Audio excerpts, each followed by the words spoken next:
wus tumapaking padha dumawaing kodrat saking ngersaning Gusti Kang Maha Kuwasa.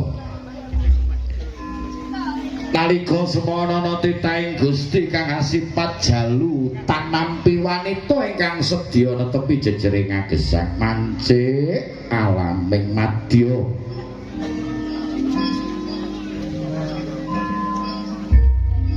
Kawistara putra temanten sarimbi tinampi dening Eyang Pujangga Agung.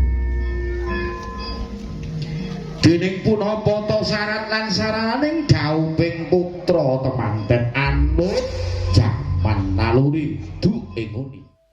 Mamanesmu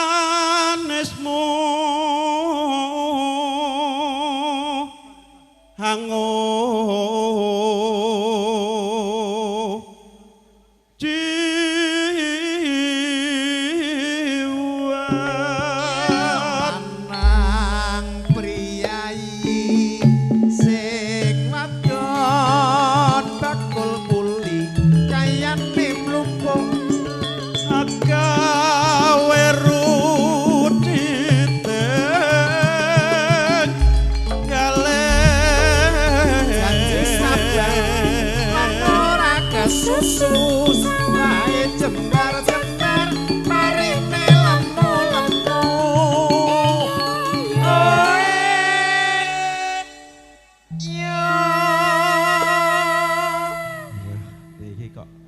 nate panggih kok ya ngampleng kae. Suwanten kok kados mekaten ya Allah. Luar biasa. Saestu. Pangapunten sing kathah nek kula iki namung ngajar mawon. Wah. Anu mirip pas kula riyen latihan nggih. Lara lapa Swarga suleka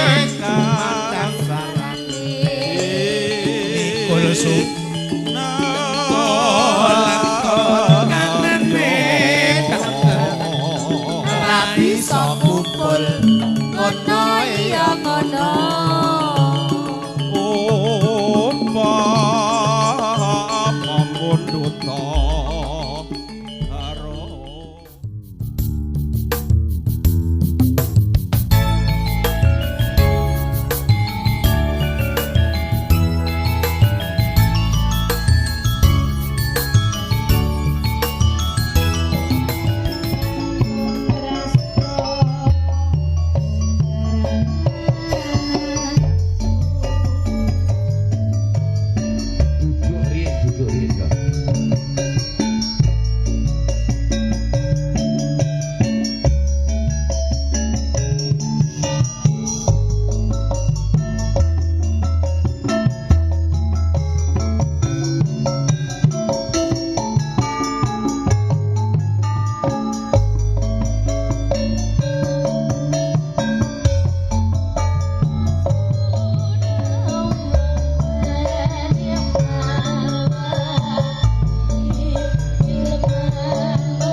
Assalamualaikum warahmatullahi wabarakatuh. Ketemu lagi bersama Pak D di channel kesayangan kita tentunya, Diari Pak D. Alhamdulillah sampai saat ini Pak D sehat. Harapan juga doa terbaik sedulur semua selalu mendapatkan limpahan rahmat kesehatan, dimurahkan rezeki, dimudahkan segala urusannya oleh Allah Subhanahu wa Ta'ala. Amin amin ya robbal alamin. Nah sedulur, kali ini Pak D berada di Dukuh Pojok, Desa Tugu, Kecamatan Melarak, Kabupaten Ponorogo, yang mana kali ini keluarga Bapak Susianto, Ibu Susti Winingsih sedang ngunduh manten. Putra beliau Mas Arda Cahyo Wibowo mendapatkan gadis dari Indramayu, Mbak Puji Astuti. Bagaimana keseruan juga prosesi ngunduh manten kali ini lor? Ikuti terus videonya. Sumonggo.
Ana cahya sumunara gilar-gilar lam-lami pindha kadya kencana kang binabar. Sesarengan nyuwun pringersaning Gusti Kang Murbengrat mulih sedaya kala wau manggih ing kawilujengan. Kunjuk dumateng sagung para tamu, monggo mugi kepareng jumeneng langgeng rumiyin kinarya asuh pakurmatan rawuhipun putra temanten saripit sesarengan kalian ngaturaken serokan. Allahumma sholli ala sayyidina Muhammad.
Binarum suaraning pradangga tan yayah kadya cantaka kang munya ing saklebeting balumbang.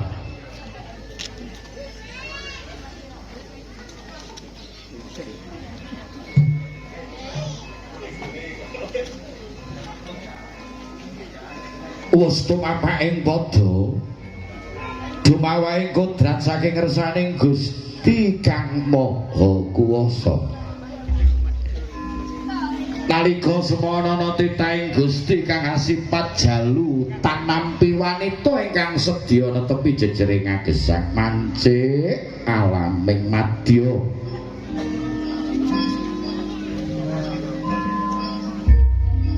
Kawistara putra temanten Sarimbit tinampi dening Eyang Pujangga Agung. Dening punapa ta sarat lan saraning dauping putra temanten anut jaman naluri du engoni. Lamun ta jaman jumenengan putra Gundina Dara tengarane ana mriyem kang kaping 7 jumlegorana gedhonging pusaka. Gamelan sekaten kang hangrangin kang nabuh abdi dalem kraton. Dening tengaraning jumenengan putra temanten ing mriku kawistara ana janur kuning kang mlengkung pralambita. Janur sangka tembung arep janjanah nur cahya kanthi pangajab. Ana cahya kang sumunar gilar-gilar sangka ing swarga loka anyunari tumanduk putra temanten Sarimbit.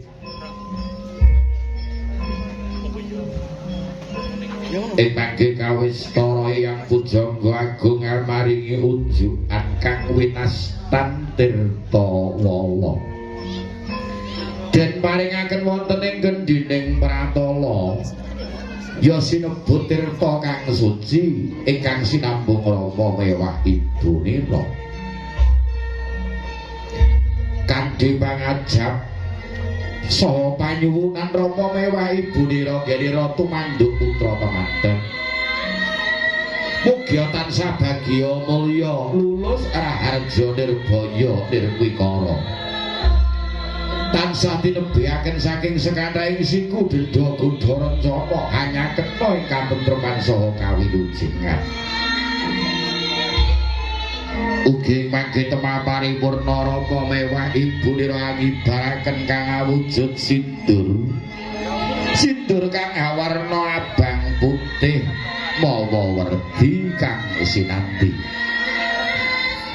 Anu jaman purwa sinebut jaman pewayangan dumadi saking cupu Mane Astagina saha cupu Mandalika.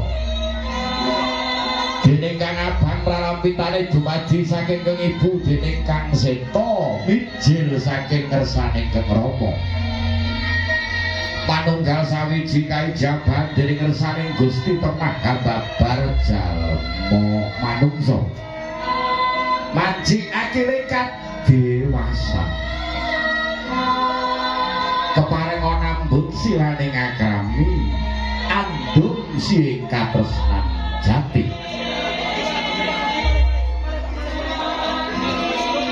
Ugi kawistara sawingkingipun Rama mewah ibunira ingkang kepareng mijil saking laladan Indramayu Jawa Barat.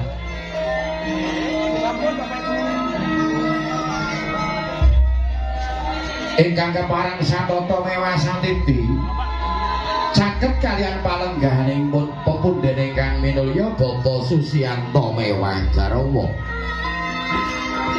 Kiya lumaksana ing mangke kumlawe astanira kang winastan Jawa tasta nanjuaken kawilujengan. Makaten to sabda dawuh ingkang dereng kawijiling ladi. Winantu ing kawilujengan Kakang rawuh rawuh sing ngandika wonten ing rompok mriki. Yayi berkah pangestu panjenengan yuwana sowan kula wonten ing bali Wismara mriki. Pramila saking punika Kakang monggo mugi kepareng kula dherekaken manjing wonten ing sasana ingkang sampun kepareng pinajeng. Nderek angestreni putra kula mewajeng ngandika jumeneng Ratu Gung Binethara. Kakang monggo monggo Yayi kepareng suami kula dherekaken. Temangan paripurna putra temanten Sarimbit wis kepareng manjing wonten ing sasana kang rinengga kalenggahaken wonten ing kursi gading. Linemekan babut permadani Ginanda Wida ing Jebat Kasturi kongas mangambar gandanya giya angebeki ing Pasewakan Agung.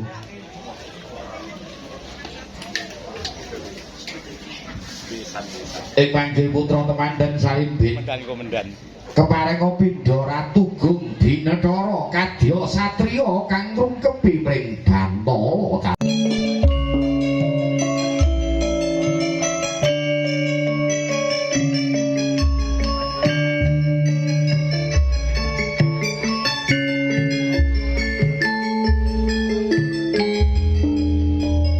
Tian sembah kiring ulun kapurba sang Marabat. Jengkar saking palenggani Bu Pangrengga Busana kepareng hamratitisaken adat widi mewah widana sinebut adicara krobongan. Anut keleluri budaya ampur wangkane mangke panglolos Bonang Bu ya sinebut Bonang Pusaka.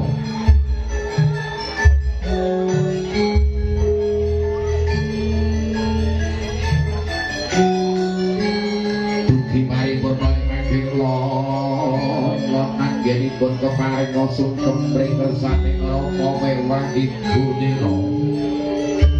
Arep pindha sata matarangan jejengku sesebok kamari telu kaya Kajama Pertawa mukane. Para komo pangesmu tak tampa kaliwat tipe semono-mono gak barang puja mata muji astuti yo. Tulus raja nirkaya nirkara kana sukma marang bapakmu. Sukma marang wong atuamu kagung yo nggih. Kanjeng Ibu kepareng nelaken matur agung ing panuwun ingkang dados pampung bakti Kanjeng Rama. Kula putra Sandika Wibawa ya apa sih mbak wiwit kula taksih jabangan bakat menika kula sampun delapan dereng saged nyembulih dumateng asma panjenengan Kanjeng Rama kula nyuwun pangapunten nggih pakaryan kamu to mostarek napa-napa yang bagus kanthi garwa musuh kepareng kersane Rama saha Ibu Nira yo nggih. Pun sewu ya. Pun jenengan mboten ana apa. Kanjeng Ibu kula ngaturaken sugeng pangabekti kunjuk ing arsa Cingandika. Puji pangestu tak tampa ora enak mung dibos padha padha mugi ora ayu. Ayu kang padha tindak yo nggih. Nuwun Kanjeng Ibu matur maturaken ing panuwun ingkang tanpa arti. Kepara kowe sugeng marang ganti kok aturanmu yo kuwi Mas yo nggih. Ndak omong lho Mas. Tabrak ana ae ganggu. Yo kok kang Mas kok kanthi yo suwi yo Komunikasi sepanjang jauh perjalanan Kanjeng Ibu silakan teman-teman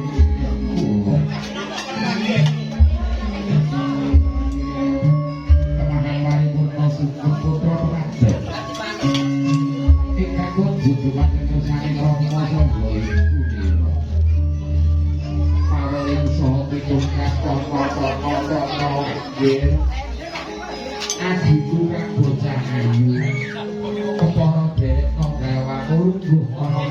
buatmu sekawut yang kadang engkau kakak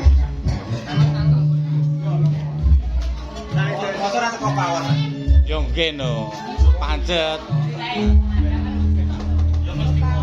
Niki Sinoman ngoten to niki. Sinoman niki. Oh, Sinoman lawas. Iki videoane, oke. Mbak, mengo, Mbak. Bener. TikTok apa YouTuber, Mas? YouTube. Apa channelnya? Di hari Pak D nih.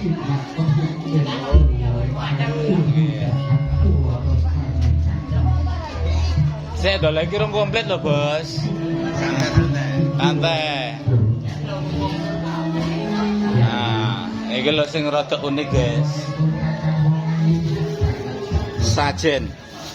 Ada yang belum tahu seperti ini. Biasanya di pojok-pojokan rumah.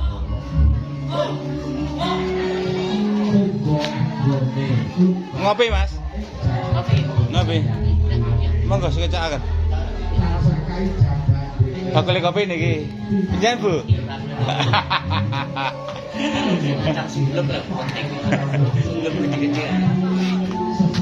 Sergu dengi ya rene sawah ya. Assalamualaikum. Alhamdulillah. Tibake nang mburi ya. Ayo-ayo piantun pojok iki. Ya di kabeh alon-alon. Sami sehat, Bu nggih? Sehat. Alhamdulillah. Kaya wedhus ya Mas ya ora ya. Boten wedhuse wingkinge niku to, Bu. Kok derek kaya wedhus. Niku bagian apa? Bagian apa? Bagian niku lho sekul. Oh, sekul. Jangan. Mboten berkat-berkat ya. Niki Pak derek napa pun? Iki sing derek. Mriki nggene Pak Heri mriki. Nanti Pak Heri. Pak nek pulang derek iki ana. Noah kali buke, lah wong kancane lek ayu-ayu kon dimendak-mendakne. Monggo lho Bu, didahar lho Bu. Niku bagiane jenengan. Niku sing dibungkus-bungkusin apa Bu? Jangan. Isine napa niku Bu? Tentang rodo karo mie. Oh, mengki kagem napa? Sing becek. Napa? Pisan. Oh, sing rewang niki. Dek beto gawan ngoten. Terus mengke dibeto mantuk berkate Bu nggih. Lha Mbak ne mateng. Wis biasa, Mbak, ngoten niku wis umum. Nggih. Menika sederek pojok sedaya napa campur, Bu? Wah, nggih, pojok Pandewatu. Mboten. Sing jangan dereng sama. Oh, nggih, mengke dugi mriku. Panjenengan masak napa lho, Bu? Kula mboten tukang masak. Mboten tukang masak. Tukang napa? Genem-genem. Nggih nyuwun sewu lah niki kula liwat pundi malah. Oh. Wah, nyuwun sewu lho, Mbak. Ini guys di kampung pojok ya, di Tugu Pojok. Nah kita coba ngintip yang di paling pojok ini. Assalamualaikum Bu. Lah tasik peres-peres mawon kagem napa niku? Oh mengke dalu. Enten acara malih. Napa niku? Reok. Wah, luar biasa. Mboten, Mbah. Dadi mengke dalu dimasakne napa, Bu? Soto kalih napa? Oh, soto kalih maem nggih intine nggih. Paling jajan-jajan ngoten. Nggih, nggih. Sing sakmenika pun siap. Sing kagem tamu nika. Oh, ngoten nggih. Lah ini yang bagian masak nasi, guys. Rombongane pira, Mbah? Kalih tok. Wah, luar biasa jenengan iki. Wong loro tok lho ngladeni wong ewon-ewon. Nika kalih buke. Oh, kalih ngilen nika. Sampe delikne teng napa? Kok didelikne? Niki lek masake model pripun, Mbah? Disiram. Siraman ngoten nika nggih. Terus jadine enten jiro lupat sekawan niki. Oh, toyone setunggal damel nyirami sebelah-sebelahe ngoten. Niku isi pinten kilo Mbah sak monten niku? 16 kilo. Wah. Berarti niki rong loro nggih niki sing pan. Kalih napa setunggal? Oh, kalih niku nggih. Kalih wis ning meh 30 kilo langkung niku. Berarti jenengan ngentek-ngenteki beras kok, Mbah. Diundang rene kon rewang malah ngentek-ngenteki beras. Nggih. Mugi-mugi lancar ya, Mbah ya. Panjenengan sehat. Dalem? Matur nuwun. Niki sik mubeng-mubeng. Kersane komplit lek golek gambar. Atas gambar rumiyin, Bu. Lah panjenengan ten pojokan piyambak. Bagian apa niku? Masak. Oh, bagian kelan. Pun cekap lek kelan kok diumbah niku. Ah, ini guys untuk bumbu-bumbunya guys, sepertinya. Ini mau nasak.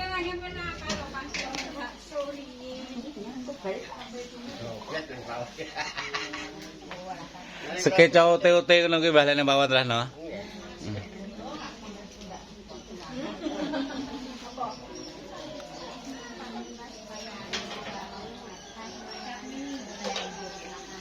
Kita kembali ke depan, Bu. Bu, sampe napusi bakne kono puwenter, Bu. Gobyos lho. Lembarane obor-obor mawon. Lah wonten gemine nek mboten panas. Lah ngoten nggih. Nggih. Iya, wektune nggih siang. Niki nyun sewu malih lho. Nggih. Nyun sewu gak disekani 2.000 susuk. Mboten sak susuk, Bu. Kagem tumbas. Lucu-lucu guys, warga Pandi Watu pojok ya.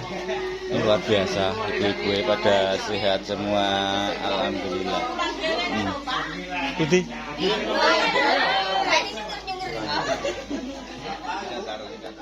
Gumlaringkang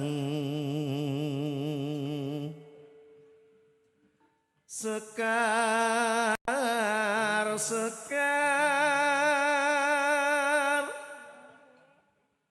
ngambar harum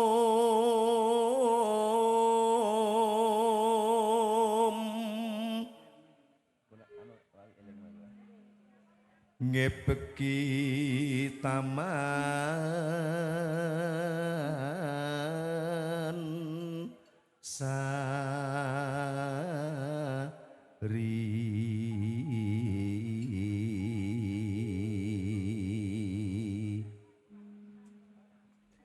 Amamet Prono satu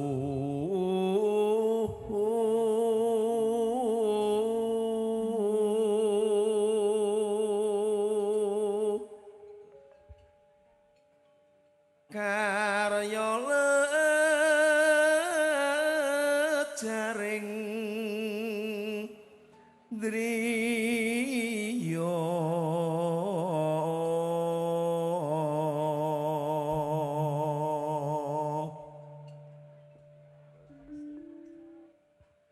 peksi ngoceh keambang hambreng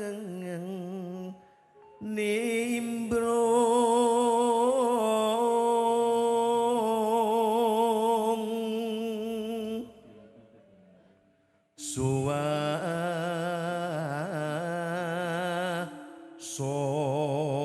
suwasono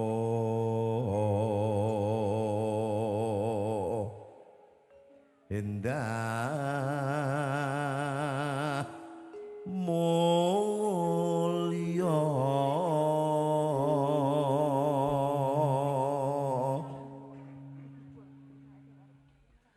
lir tamane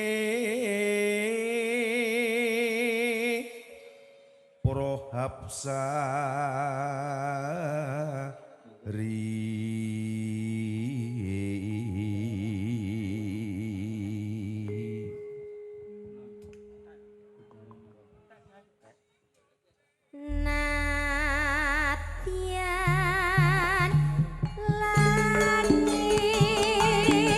katemben kula ketemu Kang Mas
Jamal pasibaning sun lahir batin wis gabung ing jiwaning sun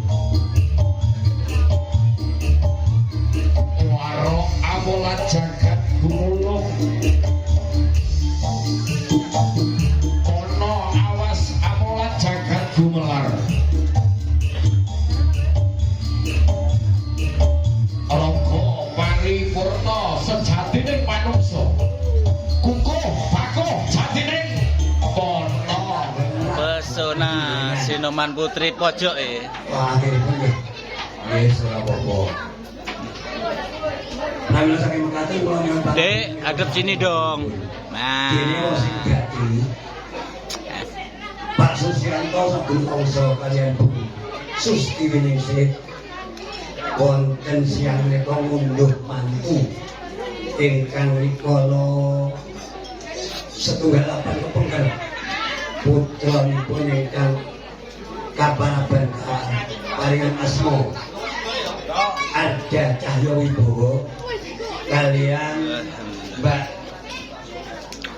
Puji Astuti saking Indramayu sampun karijak nikahaken wonten Indramayu menika kantun ngunduh mantu.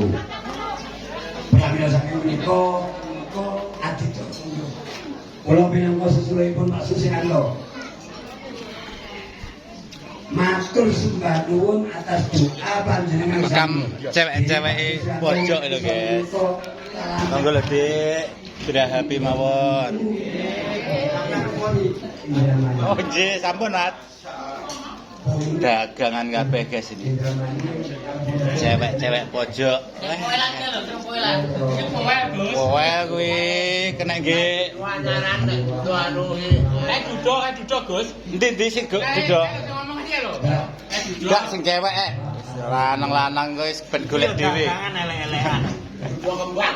Mari adol beda larang lho, Mas. Bro, sing baku bro. Penting ra bolu pitu.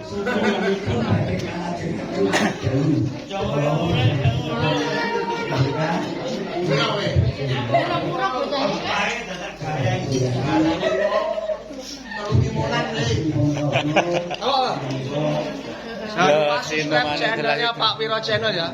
Oke. Dari Pak D Mas YouTube. Oh, dari Pak D. Ya, YouTube.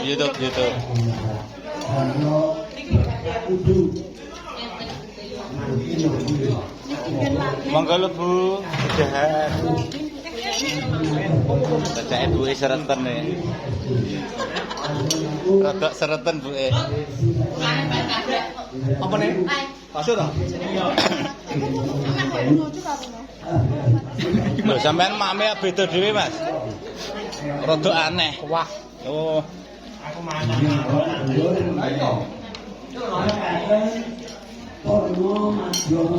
Yang di sini rombongan Laden guys, Laden atau yang rewang ya pada makan. Karena yang di luar para tamu udah pada selesai. Wassalamualaikum warahmatullahi wabarakatuh. Waalaikumsalam. Waalaikumsalam warahmatullahi wabarakatuh. Sapa winates ing kesaketan kula pramila saking punika nuwun.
Baiklah sedulur, sepertinya untuk video untuk konten kali ini harus kita tutup sampai di sini dulu.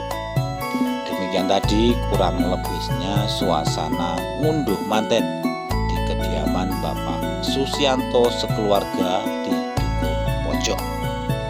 Mungkin bagi sedulur semua yang ingin momen-momen ataupun acara hajatannya ingin Pak D bagikan di channel atau di YouTube, silahkan drop di kolom komentar ataupun bisa hubungi Pak D dengan inbox di akun Facebook Pak W.O. Ponorogo, ataupun nanti Pak D akan kasih nomor admin di kolom deskripsi.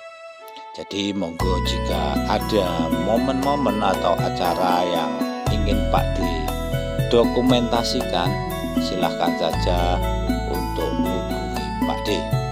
Oke, terima kasih yang sudah menyimak. Mohon maaf atas segala kekurangan juga kesilapannya. Seperti biasa, Pak D selalu mohon dukungannya dengan cara like, komen, share, juga subscribe-nya supaya channel ini bisa terus berkembang, supaya Pak D lebih bersemangat lagi untuk mengeksplor keunikan-keunikan suasana juga kehidupan di pedesaan. Terima kasih, semoga bermanfaat. Akhirnya wassalamualaikum warahmatullahi wabarakatuh.